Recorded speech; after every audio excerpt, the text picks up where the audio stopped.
Hola, muy buenas tardes. Vamos ya a comenzar. Gracias por venir, como siempre, a esta que es la penúltima de las conferencias del ciclo Mujeres Artistas en el Prado, siglo XIX y tránsito a la modernidad. Todas las conferencias, que me lo preguntáis muchas personas, estarán colgadas online, están grabándose, estarán colgadas a partir de que se termine el ciclo, que, como imagino sabéis, finaliza el miércoles que viene. Con la ponencia del miércoles pasado, la de Aurelia Navarro Moreno, que nos dio Dolores Santos, hemos llegado ya como a la parte final, al marco temporal último de nuestro ciclo, a esos principios del siglo XX, en los que ya se moverán estas dos últimas autoras, María Roset Mosquera, que es la conferencia de hoy, y María Blanchard, que es la de la del miércoles que viene. Ambas ya en este, como digo, marco temporal, pero también con una obra dotada de una indiscutible modernidad. La conferencia de hoy versará sobre, acabo de nombrarla, la autora del imponente autorretrato de cuerpo entero que por tamaño y fuerza expresiva nos atrapa desde las paredes de la sala 62A de este museo. Ella es María Roset Mosquera Maro. Para profundizar en la figura de Maro, hemos invitado a Núria Capdevila Argüelles, leonesa de origen, pero que vive en Exeter, Inglaterra, en cuya universidad es catedrática de Estudios Hispánicos y Estudios de Género. Núria Capdevila se doctoró en la Universidad de Edimburgo y realizó su trabajo postdoctoral en la Universidad de Oxford. Su labor docente e investigadora se ha centrado en las diferentes formas de escritura autobiográfica femenina, incluyendo el autorretrato y la historia del pensamiento y la cultura feminista española, con particular énfasis en intelectuales y artistas como las Roset, Elena Fortún, Lucía Sánchez Saornil, Núria Parés, Carmen Castellote y otras. De hecho, la hemos podido ver en los documentales de La Sin Sombrero, dirigidos por Tania Bayó, en el primero como entrevistada, hablando de Marga Gil Roset, otra de las pertenecientes a esta saga, y después como co-guionista y asesora del proyecto. Entre sus artículos y publicaciones destacan los libros Autoras inciertas, Voces olvidadas de nuestro feminismo, también Artistas y precursoras, un siglo de autoras Roset, que recomiendo para seguir profundizando los contenidos de la conferencia de hoy, y El regreso de las modernas, así como diversas antologías, epistolarios, ediciones críticas, entre las que se destacan las novelas inéditas de Elena Fortún, Oculto Sendero y El pensionado de Santa Casilda. Cuando pensamos en incluir a Maro en esta serie de conferencias, el nombre de Núria Capdevila Argüelles no tardó en aparecer, por su acercamiento a las mujeres de esta generación y en especial a las Roset, una auténtica saga de mujeres vinculadas a la cultura en nuestro país, pues ella, María Roset, a ella le sucedieron sus sobrinas Marisa o las hermanas Consuelo y Marga Gil Roset, que también tendrán cabida en la presentación de hoy. Núria, gracias por venir a Madrid, por la ilusión y el trabajo puesto en esta conferencia, pero también por toda tu trayectoria, por esa importante labor de recuperación de tantas de las mujeres fundamentales de nuestra cultura. Bienvenida.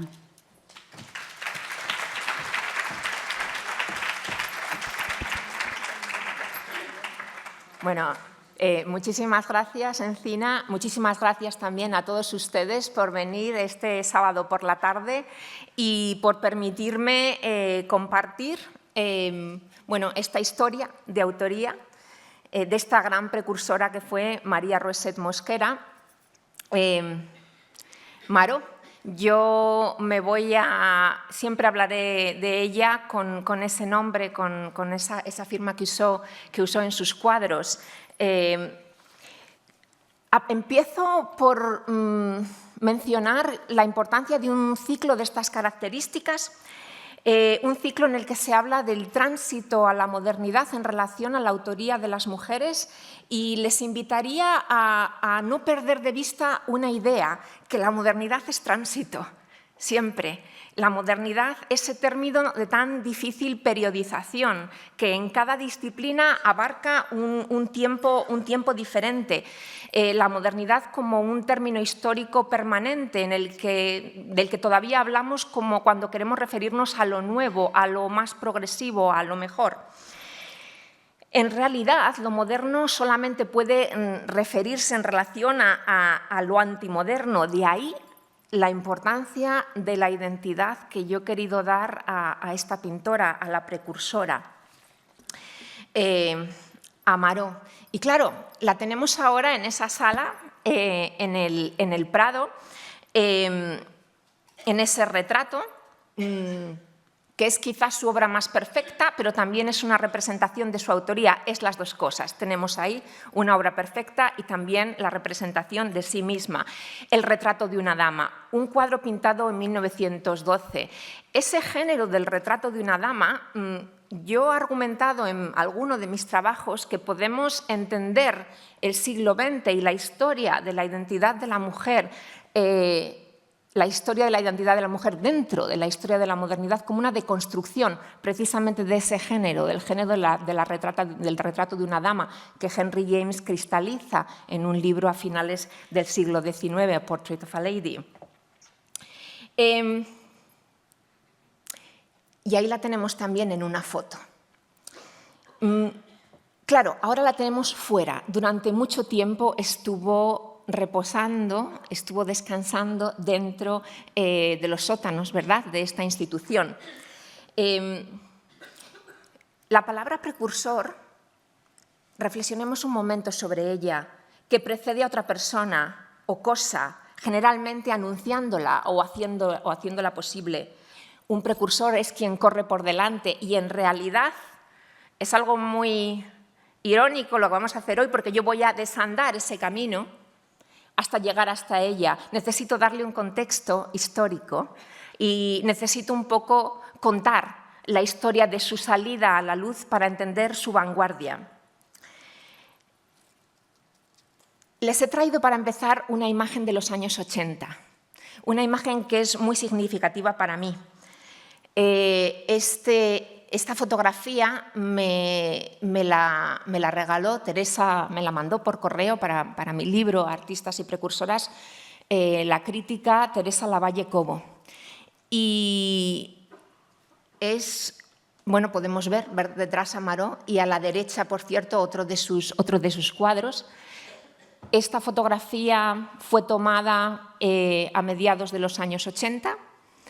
Está tomada en el Centro Cultural Conde Duque, que dirigía el señor con corbata tercero por la derecha, Luis Caruncho Amat, que fue un gran artista y un crítico de arte que trabajó muchísimo por el rescate y el conocimiento de las pintoras españolas. Entonces, me interesa destacar que a mediados de los años 80 Maró salió al público por primera vez. Después volvió a ocultarse, pero ese momento es absolutamente importante a la hora de ir haciendo el viaje hacia el momento en el que ella se pintó. Delante del cuadro, está en el medio, tenemos a su hija, Eugenia Soriano Roeset, cogida del brazo de Mariano de Madrazo. Y con motivo de esta exposición que se hizo de la obra de Maró a mediados de los años 80, pues se hizo un catálogo y el señor Caruncho Amat tenía un hábito muy interesante a la hora de hacer catálogos, tanto el que hizo para glosar la figura de María Roset Mosquera Maró, como otro muy extenso que hizo sobre pintoras españolas activas en la primera mitad del siglo XX, otro gran libro publicado por el Centro Cultural Conde Duque que él dirigió durante algunos años. Él iba al mundo de las pintoras siempre que era posible y hizo lo propio para glosar la figura de Maró y pidió a su hija que hablase de su madre. Y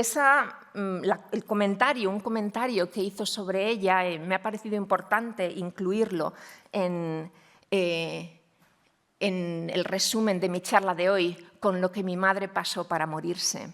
Y es que la muerte de Maró y sus repetidas salidas a la representación, yo creo que necesitan entenderse en profundidad. A mediados de los años 80, Eugenia Soriano no quería morir sin que alguien se hiciera cargo de la obra de su madre. Entonces, a raíz de esta exposición fue posible que se restaurasen diversos lienzos de Maró, que veremos después, y que se conociese ese primer autorretrato. Al lado de ella, como digo, está Mariano de Madrazo y me gusta mucho verles juntos porque esos dos viejecitos que vemos ahí de pequeños jugaron juntos. Entonces, mientras Eugenia Soriano fue una niña,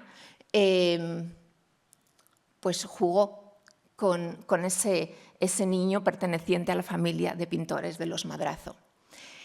Pero cuando ella decía, con lo que mi madre pasó para morirse, aludía a una cosa que Luis Caruncho Amat me insistió muchísimo, que la muerte de Maró era un tabú terrible. Ella muere en 1921 en Manila y yo me preguntaba, bueno, ¿qué hacía una mujer burguesa de clase acomodada, viuda, en Manila en 1921?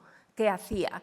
Y la muerte de los autores para las feministas y para las historiadoras feministas como yo tiene una gran representación simbólica.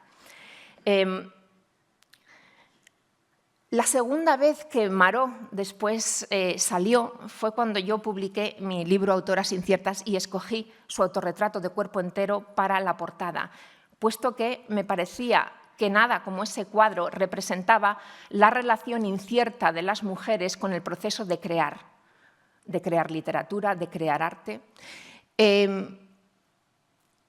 Este libro, Autoras Inciertas, es en cierto modo hijo de la Ley de Igualdad de Rodríguez Zapatero, que uno de los presupuestos que tenía era el rescate.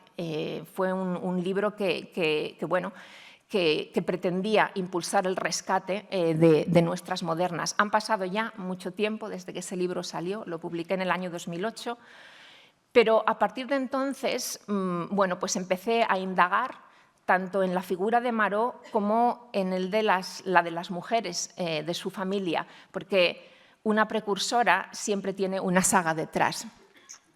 Unos años después publiqué ese libro, Artistas y Precursoras, un siglo de autoras Reuesset. Pero creo que para irnos hacia atrás en el tiempo y llegar a explicar la muerte de Maró y también su autoría, las dos cosas, y su contribución y su significación a la historia del arte creado por las mujeres, voy a empezar por una autora que yo considero la última de las Reuesset, sobrina nieta de Maró, Marga Clark, poeta y fotógrafa. Yo creo que yo veo cosas muy diferentes a lo que ella ve en sus obras.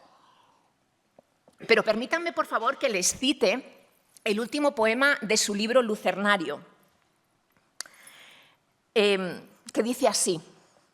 Ella es poeta y fotógrafa, como digo, esta es una selección de algunos de sus trabajos de fotografía, pero quiero glosar algo que yo creo que le obsesiona, tanto en su trabajo con la cámara como en su trabajo con los versos. Y además diré que mientras se formaba como fotógrafa, pues entiendo que estaba increíblemente obsesionada con el retrato, con usar la cámara para retratar.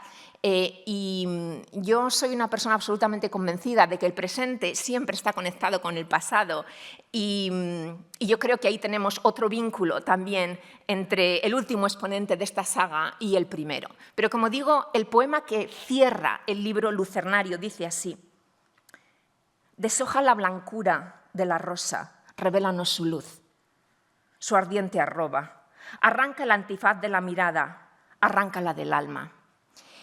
Claro, para mí, que no puedo, me es absolutamente imposible leer la poesía de Marga Clark sin pensar en las mujeres que están detrás, este poema es increíblemente significativo. Deshoja la blancura de la rosa, es decir, detrás de la belleza de la rosa, detrás de la perfección de esa flor acabada y bellísima, detrás de eso que es, como hubiera dicho Federico García Lorca, máscara, hay una historia, hay una luz. Revélanos su luz, su ardiente arroba.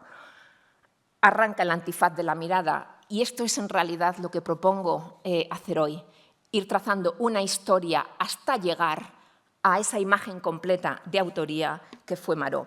Otra de las cosas en relación a la modernidad que pienso que es muy interesante en relación al trabajo en relación a la modernidad y en relación al trabajo de Marga Clark que le he comentado a ella personalmente alguna vez, en relación a precisamente toda la pertenencia a esta saga de mujeres Rousset activas en el mundo de la cultura española desde principios del siglo XX hasta el final, es el papel de la ciudad de Nueva York, el lugar donde Marga Clark se forma. Y yo siempre pienso que si alguna vez tienen ustedes la ocasión de coger el ferry desde Staten y mirar la ciudad, los edificios modernos, si la luz y el sol son como tienen que ser, perfectos, se verá reflejada en ella, se verán reflejada en la ciudad según nos vamos distanciando de ella. Se ve la ciudad antigua, se ven los edificios antiguos, se ve el Nueva York del pasado, se ve el Nueva York más moderno y el antimoderno, probando eso que decía al principio, que para entender la modernidad, para entender su impulso, para entender su potencia y, en consecuencia, y espero haberlo demostrado al final de esta charla, la contribución de Maró a la pintura, es necesario entender el choque entre ambas cosas y que siempre, siempre, siempre lo moderno y lo antimoderno están juntos. De Marga paso a Marga y me voy ya una generación anterior.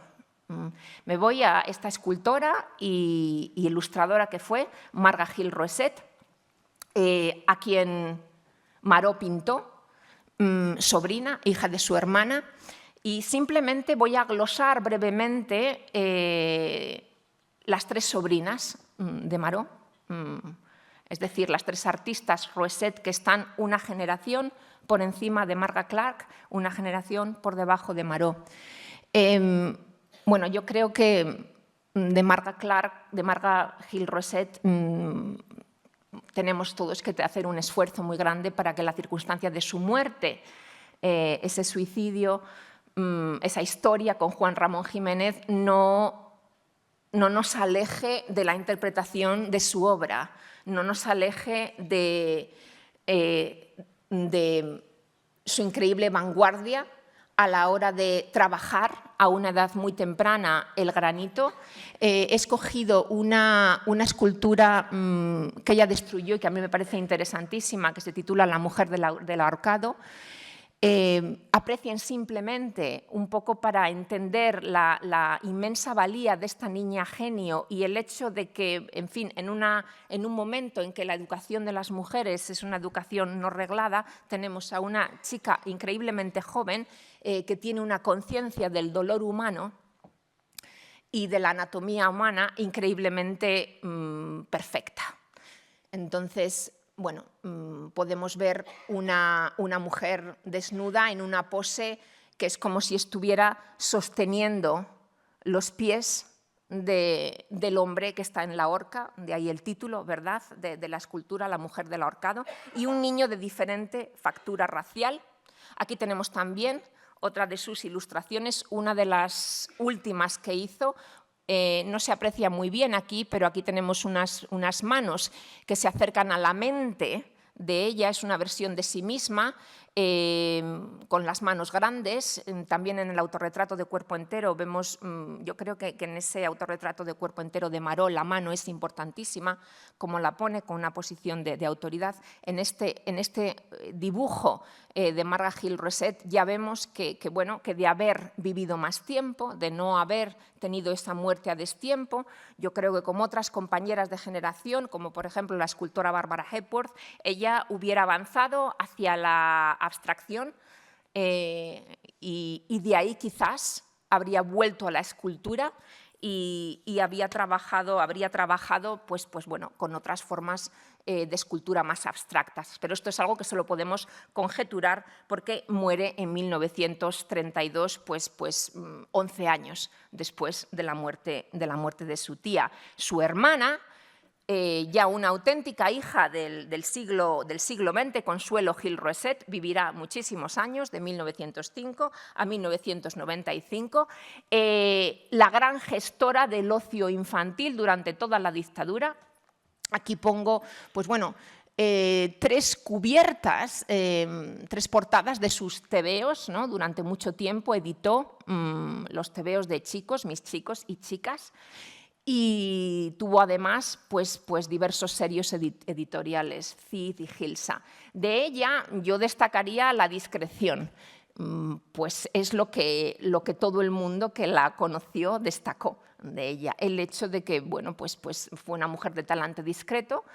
Yo creo que pertenece a ese mundo de mujeres que, aunque no se hubiesen denominado como feministas, trabajaban en pos de una, bueno, pues de la mejora en las condiciones de vida de las mujeres y en la mejora de la cultura femenina, un componente absolutamente clave de la historia del feminismo español y de la historia de la cultura en femenino en España es el compromiso de las mujeres con la educación de la mujer y el debate sobre cómo educar, si educar para la igualdad o si educar para la diferencia. Mientras que dentro del feminismo anglosajón vemos que el derecho al voto impulsó muchísimo el desarrollo del movimiento feminista, en España vemos que el debate sobre la educación de la mujer fue verdaderamente el motor del movimiento.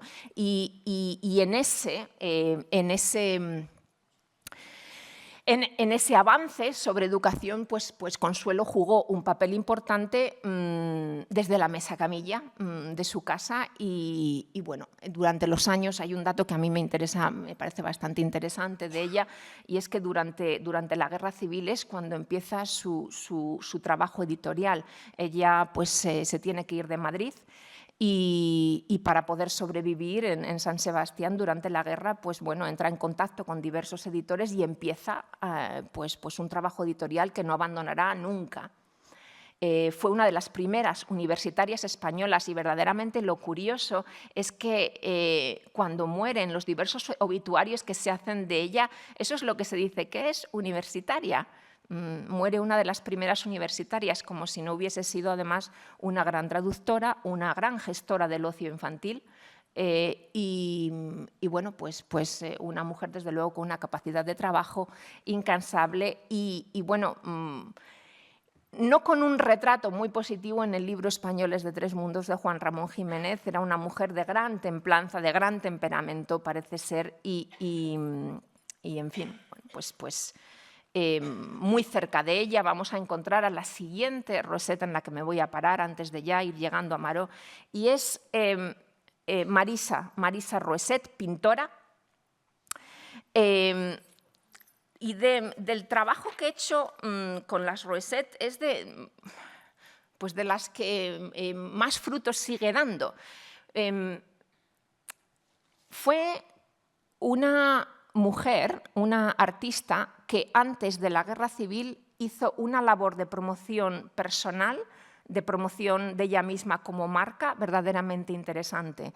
La encontramos muy frecuentemente en periódicos y produce muchísimos autorretratos, muchísimos autorretratos. Y aquí tenemos una fotografía de ella que me cedió Ana Higueras muy amablemente, en la que la vemos, pues bueno, pintándose, paleta en mano, pintándose como pintora. Pero eso ya lo hacía, y esta fotografía de ella en estampa me parece absolutamente fascinante. La vemos en su estudio antes de la Guerra Civil. Después de la Guerra Civil va a adoptar una posición muy discreta. A la hora de investigarla sí que me topé con conocidos de ella, gente que la había conocido, que decía que era una pintora pues más bien mediocre. A mí me parecía algo muy interesante que me dijeran esa palabra, con la que no estoy de acuerdo, por supuesto, pero sí que era una mujer como Consuelo discreta.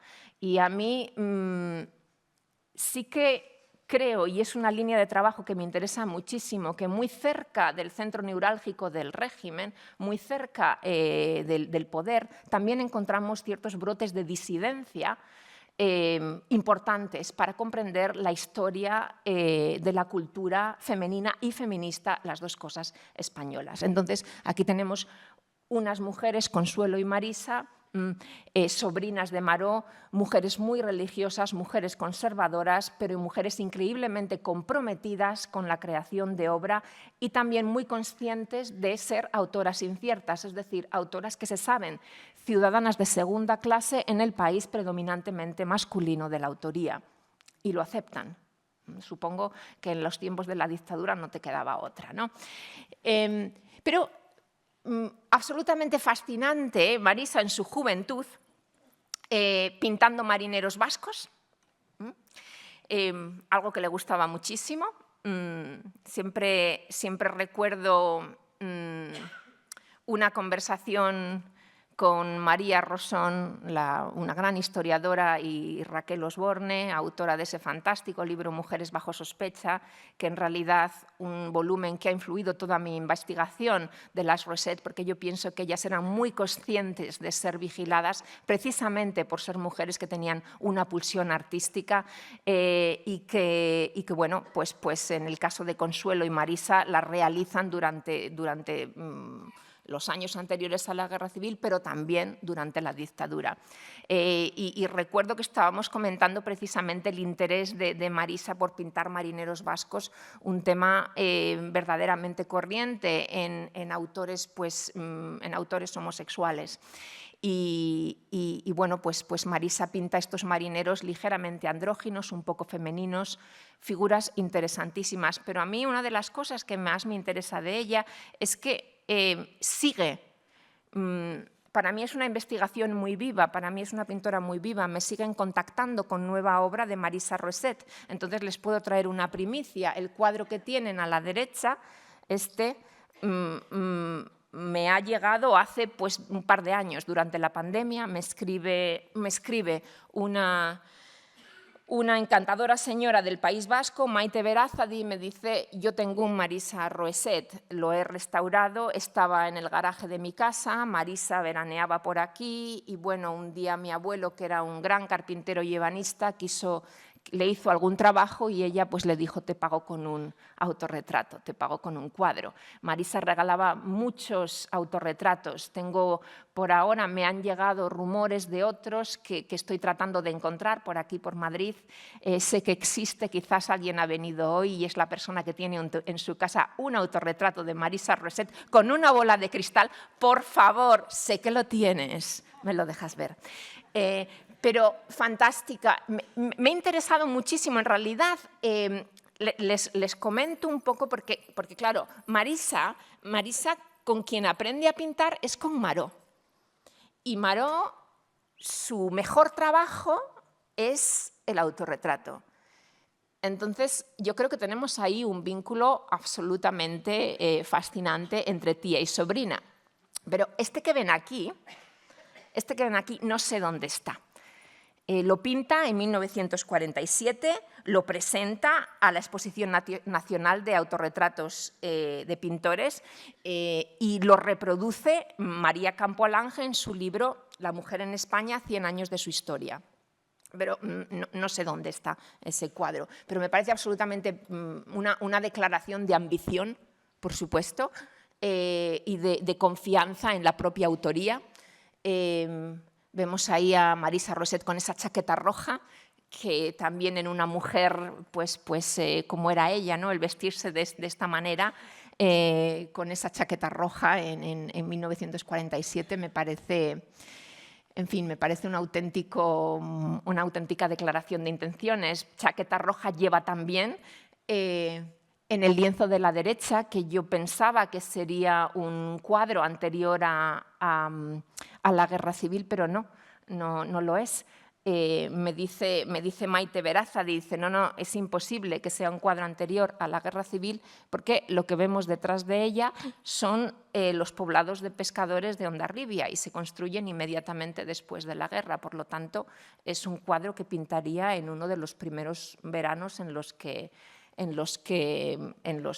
bueno, pues se va al País Vasco. Pero nos vamos un poco más atrás en el tiempo, entonces vemos que a mediados del siglo XX sigue pintando autorretrato y desde luego aquí pinta una pintora que tiene confianza en sí misma. Aquí pinta una amiga de sus marineros vascos, creo que es inconfundible, va vestida con la chaqueta de un pescador. Nos vamos un poco más atrás en el tiempo y ya nos acercamos a la Marisa anterior a la Guerra Civil, la Marisa que aún tendría muy fresco el recuerdo de Maró, que muere en 1921. En 1927 pinta este fantástico lienzo de la colección de Miguel Rodríguez, este autorretrato, que hace poco lo habrán podido ver en el Fernán Gómez, porque ha estado expuesto, y creo que tenemos que destacar dentro de él las múltiples versiones del yo, que refleja, ¿verdad? La tenemos a ella tumbada, pero la tenemos también repetida en el lienzo, también en la paleta de colores que firma, ahí ella, y también en la paleta de colores en el lienzo mismo. Entonces, bueno, me decía también Sara López, la comisaria de la exposición, que era una maravilla lo que la gente había disfrutado de ese lienzo, que ha estado pues, guardado tantos años y que es un cuadro de tanta originalidad y, desde luego, un cuadro proveniente de una subjetividad autora que quiere reflexionar sobre el proceso de autoría y sobre lo que significa ser una mujer que pinta. Aquí tenemos uno de sus primeros autorretratos.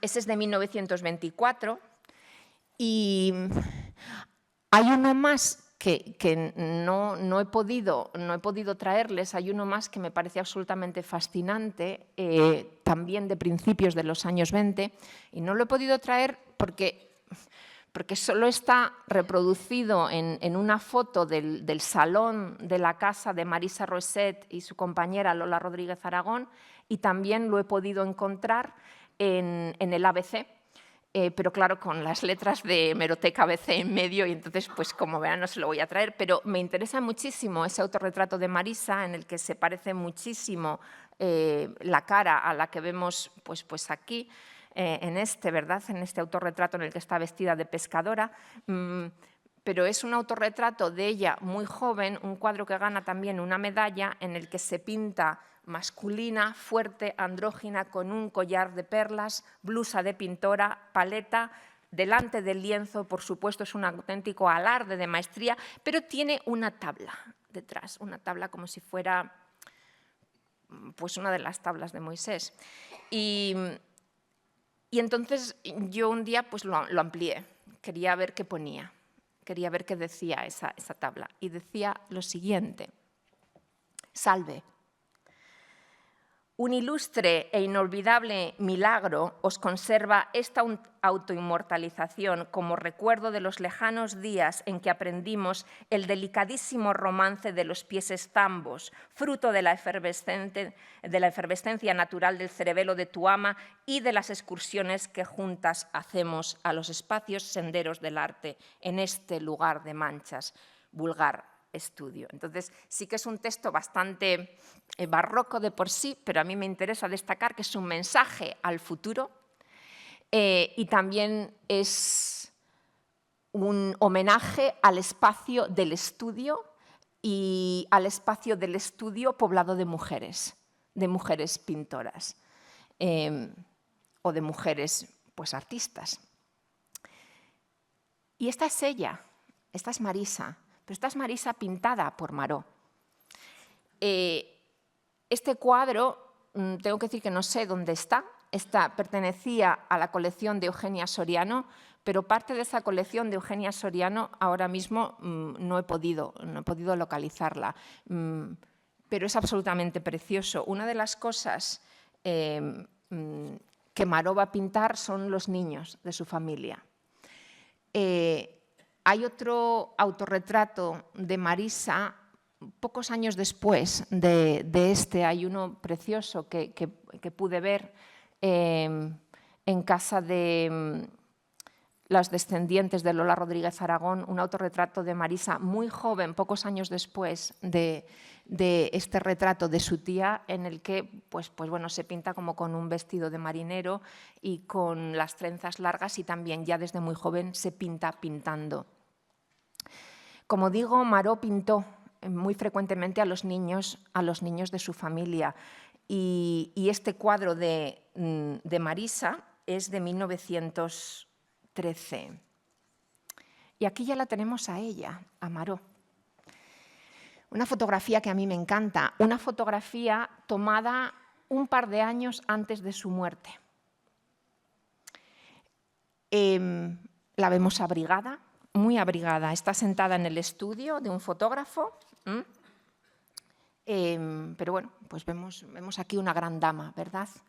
Vestida ricamente, con pieles, con un buen abrigo de paño, con sombrero. Y sin embargo, para mí ya este retrato tan diferente, ¿verdad?, del autorretrato que tenemos en la Sala del Prado, ya debiera hacernos pensar algo. Yo voy a definir este retrato que ya se hace en el fotógrafo, como tubercular. Y lo voy a poner en relación con su muerte, ya. Y voy a ir empezando a hilvanar pues este retrato, ¿no?, de Maró. ¿Quién es esta mujer que se va a tomar una fotografía, no se quita el abrigo, no muestra un vestido bonito, se sienta, incluso parece cansada? Luis Caruncho Amat me comentaba que la muerte de su madre era para Eugenia Soriano un auténtico tabú. Y claro, yo le preguntaba a Luis Caruncho y a Teresa Lavalle, ¿pero de qué murió? ¿De qué murió? Y me dicen simplemente de una tisis, nada más. Esto fue lo que se dijo, de una tisis. Bueno, me quedé así un poco sorprendida porque, claro, si buscamos la palabra tisis en el diccionario, encontramos dos definiciones. Una, un poco poética, consunción. No se sabe muy bien qué es. Y la otra, evidentemente, tuberculosis pulmonar. Entonces, fue Susan Sontag quien habló ya en su ensayo La enfermedad como metáfora de la tuberculosis y su carácter de mito, precisamente en los años en los que pues, se dice de Margot que está tísica, que está enferma. Algunos detalles de su biografía. Ella se casa en el año 1904. En el año 1903 ya tenemos una noticia de su boda en prensa. Enviuda en agosto de 1910. Su suegro era Benito Soriano Murillo y su marido era Manuel Soriano Berroetal Damar. Al casarse, Maró entra en contacto con todo un mundo de pintores, entra en contacto con esta institución, con el Prado, entra en contacto con personas activas dentro del mundo del arte, pero toda esa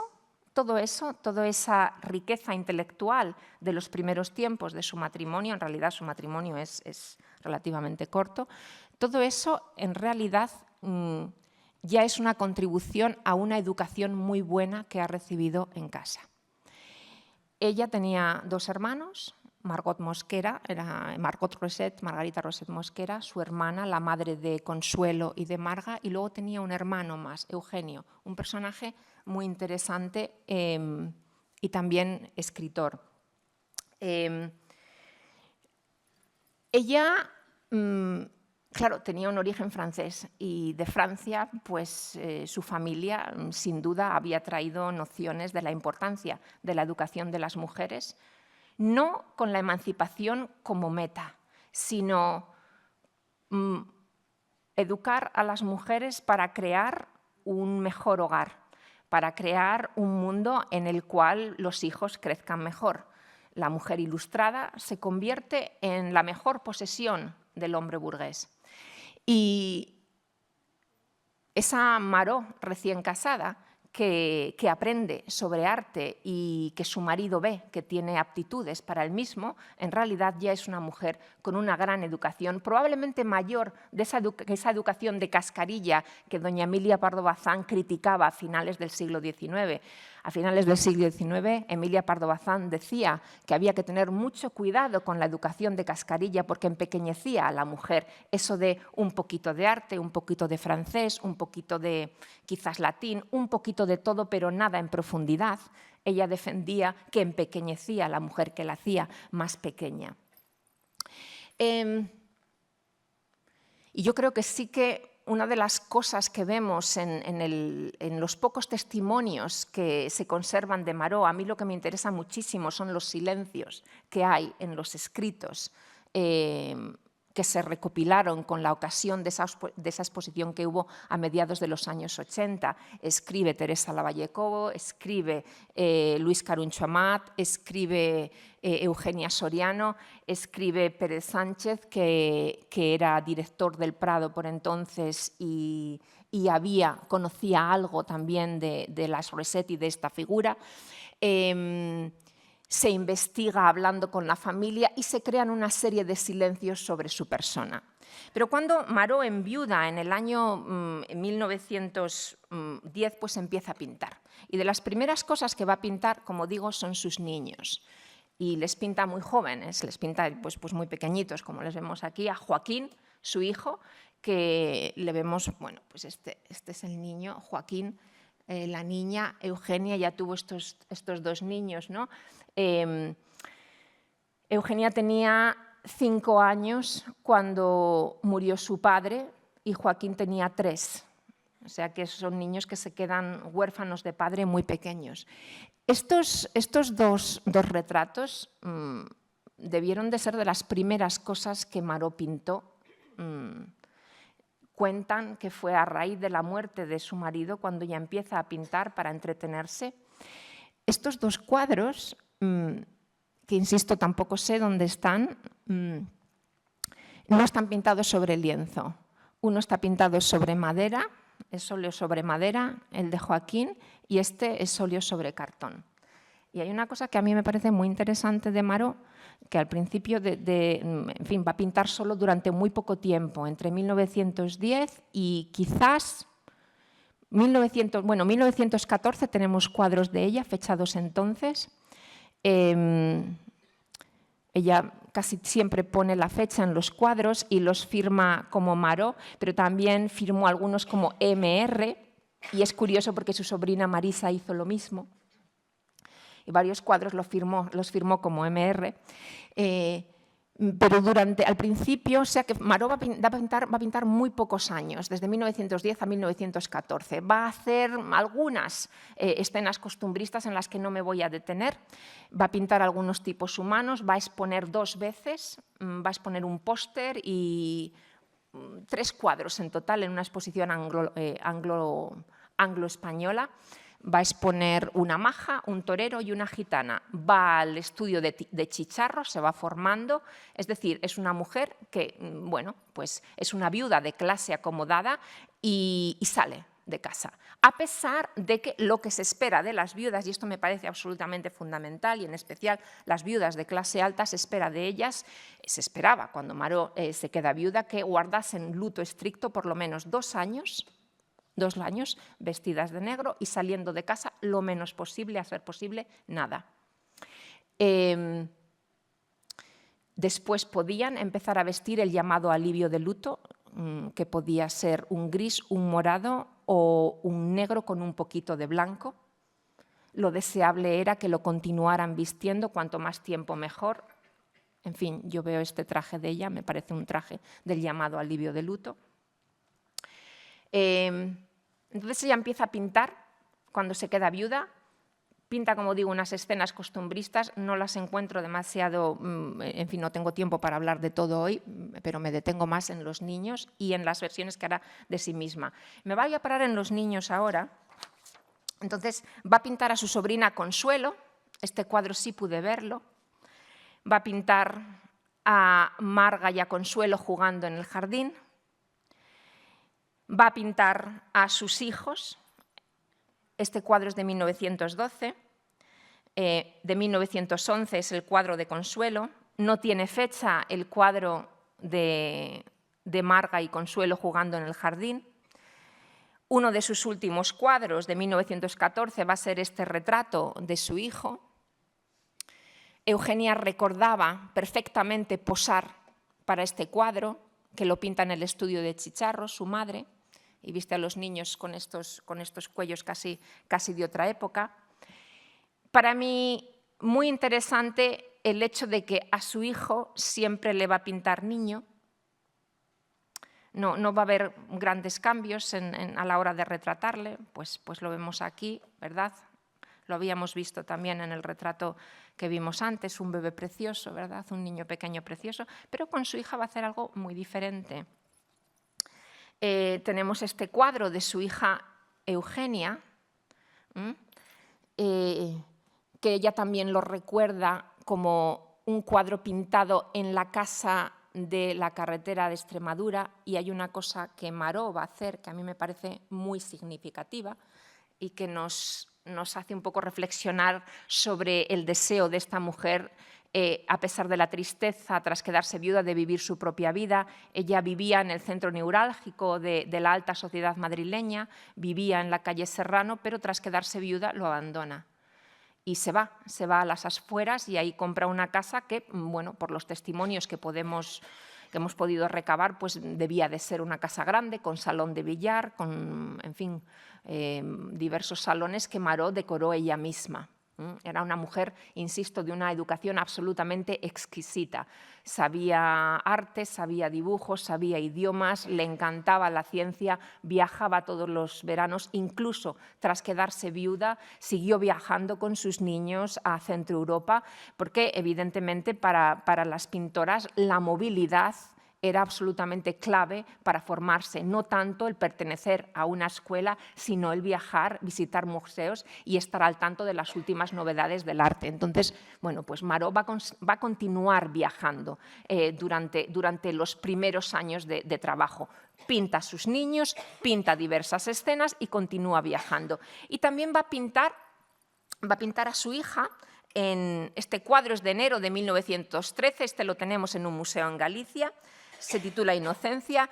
Este es de diciembre de 1912 y este es también de enero de 1913. Y me pareció muy dulce de alguna manera a Luis Caruncho Mat, que le daba muchísima vergüenza a esa viejecita que vimos al principio en esa foto, cuando se expuso toda la obra de su madre, le daba muchísima vergüenza que la gente pudiera reconocerla. A mí de alguna manera me pareció un detalle pues increíblemente tierno, ¿no? Que lo pasaba mal, ¿no? Que lo pasaba mal en la exposición de los cuadros de su madre, bueno, pues pensando que alguien le dijera que sí era ella esta niña. Pero sí que parece haber pensado que las niñas de su familia merecían retratos más complejos y desde luego recibieron más la atención de su pincel. Pero ahora paso al primer autorretrato que ella hace de sí misma. Este lo va a pintar muy pronto, tras quedarse viuda. Ella se queda viuda a finales de 1910 y pinta este retrato en junio de 1911 y es muy pequeño. Es un retrato que tiene unas dimensiones de 0,25 por 0,16, muy pequeño. Es increíblemente triste, ¿verdad? Tenemos una gran representación de la tristeza y es un cuadro que ella pinta sobre tabla, no lo pinta sobre lienzo. Entonces, no tiene la urdimbre de la tela a la hora de mediar entre la reflexión que ella hace sobre sí misma al pintarse y el material, que es la tabla, ¿no? Muy cerca de Maró estaba su hermana Margot. Y me ha interesado muchísimo cómo la pinta, cómo pinta Maró a su hermana. El cuadro de Margot, el retrato de Margot de la derecha, está en depósito en el Museo del Romanticismo. Creo que no está permanentemente expuesto. Y el cuadro de la izquierda es de febrero de 1912 y ahí lo firma además como MR, ¿no?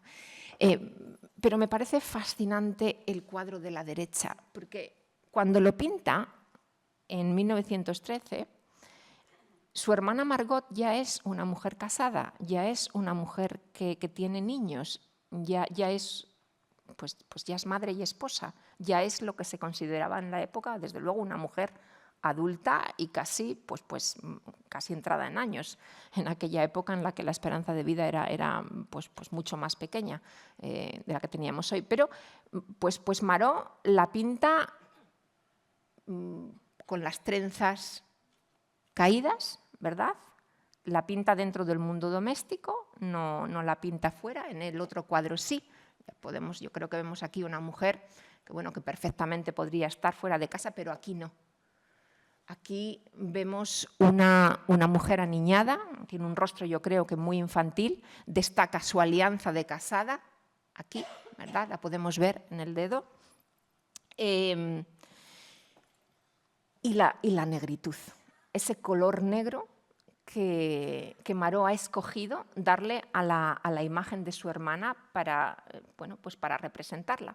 La representa dentro del mundo doméstico, pero el mundo doméstico lo representa negro. No es un retrato de su hermana en la luz, en el exterior, no. Es un retrato en el cual la mujer significa en relación a la oscuridad. Bastante diferente, desde luego, de uno de los últimos que ella pinta de sí misma. Un cuadro que está sin fechar, pero en el que vemos a Marot casi avanzando ya a la identidad de la mujer moderna, y me parece absolutamente fundamental recordar que Marot muere en 1921. A principios de los felices 20, el progreso es una palabra positiva, digamos que la modernidad tiene tintes positivos. Para finales de esa década ya no será el caso. Vuelvo otra vez a Nueva York, 1929, la bolsa cae, una gran recesión económica, el progreso ya no es una palabra positiva, pero justo al final de la vida de Marot sí que lo está siendo. Y a mí me parece este retrato con jersey naranja, con esa chaqueta, con ese trozo de luz, ¿verdad?, en la ropa, las perlas, el pañuelo, el pelo arreglado, pues vemos una versión de sí misma, desde luego a años luz de esta, a pesar de que les separen no mucho tiempo, con una cierta alegría, a pesar de la seriedad que siempre, siempre, siempre tenemos en su rostro. Acabamos con estos dos fascinantes. Un retrato también en tabla, justo al final. Una de las últimas cosas que ella va a pintar también va a ser una versión de sí misma en una tabla, otra vez, pero lujosamente vestida. La vemos con una piel, mostrando su cuello, con un lazo en la cabeza, y también va a volver a pintar a su hija, también en un retrato ovalado, con banda en la cabeza, casi adolescente, y también ya con una cierta modernidad. Un poco son imágenes de mujer las dos, caracterizadas por moverse lejos de lo antimoderno, es decir, avanzar hacia la modernidad. Pero volvemos a ese gran cuadro que tenemos en el Prado, ¿verdad? Esa su obra maestra, ese autorretrato de cuerpo entero que pinta en 1912, que es un cuadro con una técnica absolutamente maravillosa, no apreciado hasta hoy que lo he visto, y no me había dado cuenta de que lleva una sortija absolutamente maravillosa en este dedo. tenemos aquí un poco esta versión que me gusta mucho, un poco acercar su mirada, porque contaba a su hija Eugenia que lo primero que Maró pintaba eran los ojos, que ya empezaba los cuadros, todos los retratos que hacía los empezaba con los ojos y a partir de ahí iba construyendo pues la imagen. Parece ser que en 1936, cuando comienza la Guerra Civil, pues bueno, un amigo, un soldado republicano, ayuda a Eugenia y a su hermano Joaquín, quien, por cierto, luego sería director del Nodo, él murió en el año 1952, pues les ayuda a sacar muchas obras de la casa, no todo, y bueno, ahí se quedaron diversos lienzos que ella estaba pintando, incluyendo unos lienzos de escenas bizantinas en los que cosía e incorporaba técnicas de artesanía un poco a la manera de Mackintosh o de las vanguardias que ella habría visto en sus visitas a Baviera y a Múnich en sus años de viajera. Bueno, todo eso se pierde, pero bueno, este cuadro no, este cuadro se salva y lo podemos contemplar. 1912 lo pinta, en 1921 ella va a fallecer en Manila. Los testimonios que tenemos de ella hablan de los primeros síntomas de una enfermedad que se manifiesta en 1914. Bueno, y que le obliga a obligar los pinceles. En los testimonios que he podido reunir, y además una de las cosas de los placeres de preparar esta conferencia fue que pude volver a repasar mis archivos, y bueno, contamos con testimonios de la importancia de que familia y amigos estuvieran alrededor de Maró. Muy sutilmente se da la impresión de que está siendo controlada, de que no puede salir de casa, de que no se le permite tener mucha vida social. En los años entre 1915 y su fallecimiento en 1921, poco tiempo antes de su muerte, parece ser que experimenta una ligera mejoría y empieza un viaje de vuelta al mundo con sus hijos. Bueno, pues esto parece ser que no fue así. En realidad, lo que pasó fue que se volvió a enamorar. Se volvió a enamorar y se fue a Filipinas con un militar del que se había enamorado. Y esa ha sido la gran razón de parte del olvido de esta mujer, de la vergüenza que tuvieron personas que la conocieron de recuperar su historia plenamente y en lugar de eso pues se quedó esta idea de que era una mujer pues con tisis, una mujer con esa enfermedad poco definida. En los tiempos en los que tener tisis era una sentencia de muerte, en realidad era una patología que englobaba muchísimas enfermedades. Una mujer tísica, que por cierto era un adjetivo que se usaba principalmente para las mujeres. Entonces, quizás fue lo único cuando yo empecé a investigar a Maró y hablé con un sobrino nieto suyo, Luis Caruncho Amat, Teresa Lavalle, pues es que se decía que era una tísica. Pues que era una tísica, pues podía haber tenido cáncer de mama, no lo sabemos, podía haber tenido un trastorno en la alimentación, no lo sabemos, podía haber tenido el bacilo de la tuberculosis silente durante mucho tiempo, incluso podría haber tenido malaria, que era frecuente en el sur de España todavía en aquellos años. Pero también la tisis se veía como la enfermedad que atacaba a aquellos espíritus artistas, a aquellas personas que eran un poco extrañas, que tenían una pulsión creadora, en especial a las mujeres. Como ejemplo tenemos los diarios de Katherine Mansfield y también esa anécdota de lo contenta que está Katherine Mansfield cuando tose sangre, porque eso significa que tiene tisis y eso es casi una validación de su genio creador. Pero a lo que nos interesa, esto que nos puede producir muchísima gracia incluso, porque es que en fin, resulta casi un sinsentido, pero verdaderamente lo que tenemos que pensar es que la modernidad, una de las cosas que produce es la vigilancia hacia las mujeres. Porque la modernidad, el progreso, que como decía antes también genera lo antimoderno, las mujeres se convierten en el último depósito del honor, ¿verdad? y de la tradición. Son el emblema de cambio también, porque lo fueron nuestras modernas justo después. Fíjate, Maró va a morir en 1921, no va a haber el Lyceum Club, no va a participar del asociacionismo femenino de los años 20 y de los años 30, no va a haber nada de eso. Sí que lo van a ver otras mujeres de su familia y curiosamente van a adoptar una posición discreta en esos años, pero ella no lo va a ver, pero sí que bueno, le acompaña esa identidad de ser artista y tísica en un momento en el que las mujeres que no hacen su género bien y las mujeres que son viudas y que gozan de una cierta libertad por ser de clase acomodada son vigiladas. Y lo cierto es que ella tiene todas las papeletas para que el estado de vigilancia sobre las mujeres que genera la modernidad se cumpla sobre ella.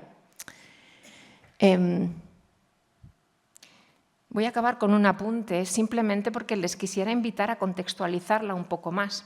Contemporánea a Maró es la pintora Romaine Brooks, que nace en 1874, Maró nace en 1882, muere en 1970, y entonces va a pintar también muchísimos autorretratos. En este se pinta con la pena negra en un momento de luto. A mí me parece absolutamente fascinante.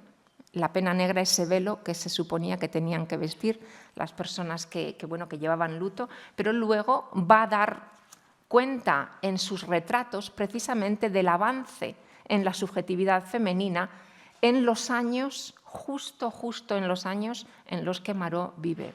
Hay una anécdota también de la vida de Maró, que la Primera Guerra Mundial la sorprende en el centro de Europa y tiene que regresar a Madrid con los niños. Estaba de viaje y volvió.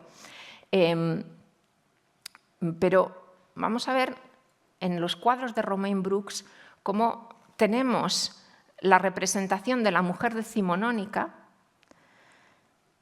y también ya, esto es un autorretrato de ella, aquí podemos ver una foto también, este se llama Pita, a young English girl, Pita, un niño inglés, y vemos cómo la imagen de la mujer artista, ya imbuida de una cierta androginia, va a ser absolutamente parte de ese tránsito a la mujer moderna que ella va a reflejar en su obra. Y yo creo que tras ver a Romaine Brooks, de repente este autorretrato se nos ve pues como el de una precursora, como el de una mujer que, de haber vivido mucho más, habría inscrito en su propia persona y quizás en más autorretratos la capacidad de la mujer para evolucionar. Muchas gracias.